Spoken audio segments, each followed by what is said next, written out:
నమస్కారం. మార్గశిర మాసం కథాస్రవంతిలో నేటి 6వ రోజుకు స్వాగతం. నిన్నటి కథలో బండి రూపంలో వచ్చిన శకటాసురుడిని తన చిన్ని కాలుతో తన్ని ఆకాశంలోకి విసిరి సంహరించిన బాలకృష్ణుడి లీల గురించి తెలుసుకున్నాం. పూతన శకటాసురుడు చనిపోవడంతో కంసుడి కోపం కట్టలు తెంచుకుంది. ఇక లాభం లేదని తృణావర్తుడు అనే శక్తివంతమైన రాక్షసుడిని పిలిచి గోకులంలో ఉన్న ఆ బాలుడిని ఏదో ఒక విధంగా చంపి తీరాలి అని ఆజ్ఞాపించాడు. తృణావర్తుడు గాలి రూపంలో గోకులాన్ని చేరుకున్నాడు.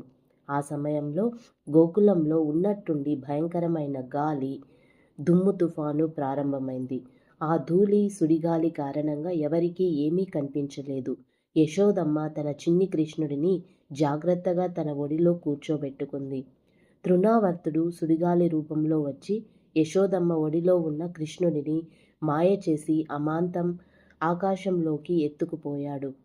యశోదమ్మ కృష్ణుడిని పట్టుకోవాలని చూసినా అది సుడిగాలి కావడంతో కేవలం దుమ్ము తప్ప ఏమీ దొరకలేదు. కృష్ణుడు కనిపించకపోయేసరికి యశోదమ్మ ఆక్రనందనలు, గోకులవాసుల భయం మిన్నంటాయి. ఆకాశంలోకి వెళ్ళిన తర్వాత బాలకృష్ణుడు తనను ఎత్తుకెళ్లిన తృణావర్తుడి భుజాలపై పర్వతమంతా బరువు పెంచడం మొదలుపెట్టాడు. కృష్ణుడి బరువు భరించలేక తృణావర్తుడి శక్తులు క్షీణించాయి.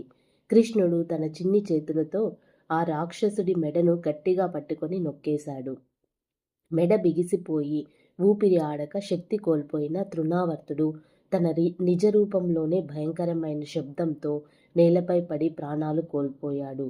ఆ పడిపోయిన రాక్షసుడి పక్కనే బాలకృష్ణుడు సురక్షితంగా నవ్వుతూ కనిపించాడు. గోకులవాసులు పరుగున వచ్చి కృష్ణుడిని చూసి ఆశ్చర్యంతో ఆనంద బాష్పాలు విడిచారు.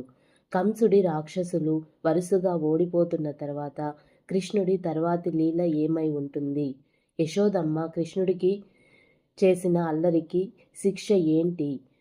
ఆ అద్భుతమైన ఘట్టం గురించి రేపటి 7వ రోజు కథలో తెలుసుకుందాం. ఓం నమో నారాయణాయ.